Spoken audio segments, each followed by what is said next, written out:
नाम सुधा बो है। लेकिन इस बार बोह को अचानक शहर के अस्पताल में भर्ती कराना पड़ा। उसका ऑपरेशन था, इसलिए फूफा जी ने फ़ोन करके बताया, रिया बेटा कुछ दिनों के लिए गांव आ जाओ। बोह के जाने के बाद मैं घर से निकल गई। मैं अकेली हूँ, मैं तुम्हारा साथ दूंगी, मैंने उससे कहा था। मम्मी पापा को शहर में बोह की देखभाल करनी थी, इसलिए मैं अकेले बस से गांव पहुंच गई। फूफा जी का नाम अजय है। उनकी उम्र लगभग 38 या 39 होगी, लेकिन वो बिल्कुल 35 साल की लगती हैं। लंबी चौड़े कंधे, गोल चेहरा और आंखें। ओह, उनकी आंखें मानो कोई पुरानी कहानी छिपाए खड़ी हों। जब भी मैं छोटी थी और गांव जाती थी, वो मुझे गोद में उठाकर घुमाती थीं। अब जब मैं बड़ी हो गई हूँ, माँ तो मुझे देखते ही उनकी नज़रें ठहर जाती हैं। मैं भी थोड़ी शर्मीली हूँ, लेकिन मुझे अच्छा लगता है। इस बार जब मैं बस से उतरी, तो फूफा जी खुद स्ट्रेचर पर खड़ी थीं। सफ़ेद कुर्ता, हल्के नीले रंग की जीन्स और हाथ में कार की चाबी। मुझे देखते ही वो मुस्कुराईं और बोलीं, ओह रिया, शहर ने तुम्हें और मोटा कर दिया है। पहले तुम पतली थीं, अब तो मॉडल जैसी लगती हो। उनकी निगाहें मेरे चेहरे से मेरी गर्दन पर, फिर मेरी कमर पर गईं। मैंने अपना दुपट्टा ठीक किया और शर्माते हुए कहा, फूफा जी बहुत गर्मी है, चलिए घर नहीं चलते। उन्होंने कहा, जी हाँ, चलिए घर चलते हैं। जब हम घर पहुंचे, तो वो पहले ही शहर जा चुका था। घर में सिर्फ फूफा जी और मैं ही थे। एक पुराना घर, एक बड़ा आंगन, उसके पीछे आमों का बाग और घाटी में बहती एक छोटी नदी। फूफा जी ने कहा, रिया तुम ऊपर वाले कमरे में रहो, मैं नीचे सोता हूँ। मैंने कहा, ठीक है, अपना सामान रख दो, नहा। जब नाहा बाहर आई, माँ तो उसने सिर्फ एक हल्का कुर्ता और लेगिंग पहनी हुई थी।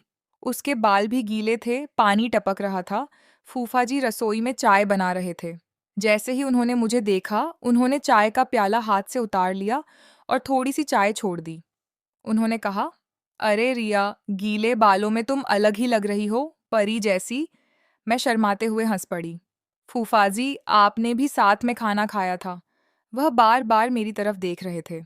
कभी मैं उनकी आंखों में देखती, कभी नजरें फेर लेती।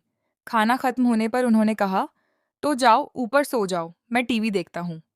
मैं ऊपर गई, और लेकिन मुझे नींद नहीं आई। गर्मी बहुत थी और दिल में एक अजीब सी बेचैनी थी। आधी रात को मुझे प्यास लगी। मैं धीरे धीरे नीचे आई। हॉल में बत्ती जल रही थी। फूफाजी सोफे पर बैठे थे। उन्होंने सिर्फ बनियान और धोती पहनी हुई थी। टीवी पर एक पुरानी फिल्म चल रही थी। मैंने पानी पिया, रसोई जा रही थी। तभी मेरी नज़र उस पर पड़ी। लांगी थोड़ी सी खिसक गई थी। मैं रुक गई। मेरा दिल जोर से धड़कने लगा। वह सो रही होगी। मैंने चुपके से पानी पिया और लेटने लगी। तभी मुझे अपनी चप्पलों की आवाज़ सुनाई दी। फूफाजी की आंखें खुल गईं। वह उठे और मुस्कुराते हुए बोले, रिया, क्या तुम सो नहीं गई? मैंने कहा, मुझे प्यास लगी थी। वह पास आए। आओ, थोड़ी देर बैठो। ऊपर अकेले क्या कर रही हो? मैं सोफे पर बैठ गई, अपने पैर थोड़ा खिसकाते हुए, थोड़ा और दूर। उन्होंने कहा, इतनी दूर क्यों बैठी हो? मैं कोई भूत हूँ जिसे खा जाऊंगा? मैं हंस पड़ी। वह पास आए। उन्होंने कहा, आर्या बहुत बदल गई है। पहले वह मेरी गोद में सोती थी।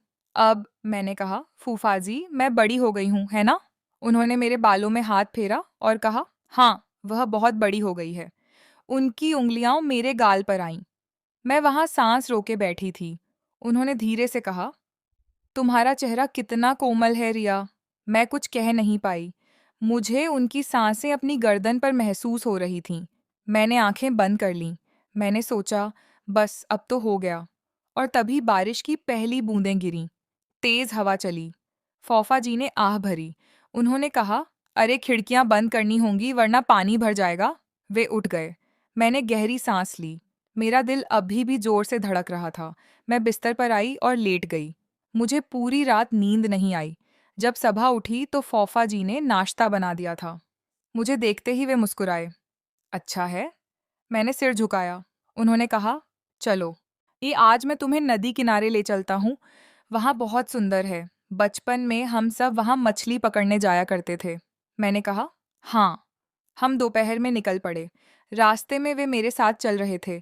कभी वे मेरा हाथ मेरे कंधे पर रखते, कभी मेरी कमर पर। मैं नदी पर पहुंची, पानी आराम से बह रहा था। हम पत्थरों पर बैठ गए। फूफा जी ने कहा, रिया, यहाँ आकर मुझे तुम्हारी खुशबू याद आ रही है। वो भी तुम्हारे जैसी ही थीं? मैंने पूछा। सचमुच? उन्होंने कहा, हाँ, और तुम्हारे जैसी ही खूबसूरत। फिर वे गायब हो गए। शाम ढलने लगी। सूरज लाल होने लगा। उन्होंने कहा, रिया, क्या मैं तुमसे कुछ कहूँ? मैंने हाँ कहा।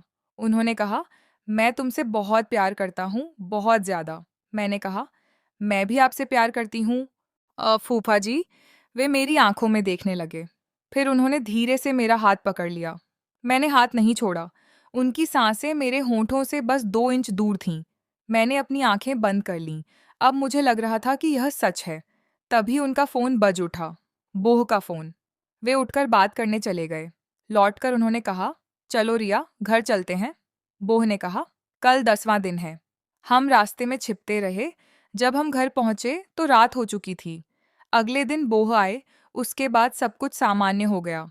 लेकिन मेरे मन में कुछ चल रहा था। अब फुफाजी मुझसे दूर रहने लगे थे। कभी कभार हमारी मुलाकात हो जाती। वो मुस्कुराते। बस इतना ही। मैं 1 और हफ्ते वहीं रही। फिर मैं लौट शहर आ गई। आज भी जब फुफाजी का फ़ोन आता है, उनकी आवाज़ में वही पुरानी गर्माहट होती है। वो पूछते हैं, रिया कब आ रही है? मैं हंसकर कहती हूँ, जल्दी आ जाइए। ओ फुफाजी। लेकिन मैं मन ही मन सोचती रहती हूँ कि अगर उस दिन नदी किनारे से फ़ोन ना आया होता तो क्या होता। लेकिन सच कहूँ तो मुझे राहत है कि कुछ नहीं हुआ, क्योंकि फुफाजी का मेरे साथ रिश्ता उससे कहीं बढ़कर है। वो मेरे अंगरक्षक जैसे हैं।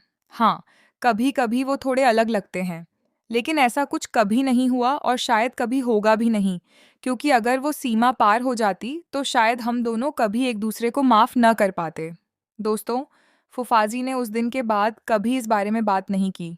लेकिन एक बार जब मैं अकेली थी तो मैंने फ़ोन पर रिया से कहा कि उस दिन मुझसे गलती हो गई थी। मुझे माफ़ कर दो बेटा, मैं भी तुम्हारी तरह ही था। मैं भूल गया था। उसकी आवाज़ में पछतावा था। मैंने कहा, अंकल, मुझसे भी गलती हुई थी। ओह, लेकिन अब सब ठीक है। आप पहले जैसे ही हैं। उसके बाद हम दोनों ने उस पल को कभी नहीं दोहराया। हम दोनों को अपनी गलती का एहसास हुआ। हमें पछतावा हुआ और हमने अपने रिश्ते को और मजबूत बनाया। क्योंकि सच्चा प्यार वही है जो रिश्तों का सम्मान करता है और सीमाओं का भी। दोस्तों, यह कहानी सिर्फ मेरी नहीं है, यह कई लोगों की है। हम अक्सर गलत रास्ते पर चले जाते हैं, लेकिन याद रखें, किसी अनमोल रिश्ते को कभी खराब न होने दें। गलतियां करना इंसान का स्वभाव है, लेकिन गलती को दोहराएं नहीं। अगर आपने कभी ऐसा महसूस किया है, तो खुद से पूछें, क्या यह प्यार है या सिर्फ एक क्षणिक प्यार? सच्चा प्यार वही है जो आपको शर्मिंदा नहीं करता, बल्कि आपको गर्व महसूस कराता है। कभी कभी हम सोचते हैं कि जो नहीं हुआ वह अच्छा था, लेकिन वह इसीलिए नहीं हुआ क्योंकि वह अच्छा था, क्योंकि हमने खुद को रोक लिया था। हमने रिश्ते का महत्व समझा और यही सबसे बड़ा सबक है। दोस्तों, को अपने जीवन में किसी भी रिश्ते को गलत नज़रिए से न देखें। परिवार सबसे बड़ा खजाना है। इसकी रक्षा करें और सुरक्षित रहें। और हाँ, अगर आपको यह कहानी पसंद आई, तो इसे ज़रूर शेयर करें। चैनल को लाइक, शेयर, कमेंट और सब्सक्राइब करें, ताकि आपको ऐसी ही सच्ची और प्रेरणादायक कहानियाँ मिलती रहें। अपना ख्याल रखें। अगली कहानी में मिलते हैं। तब तक के लिए अलविदा।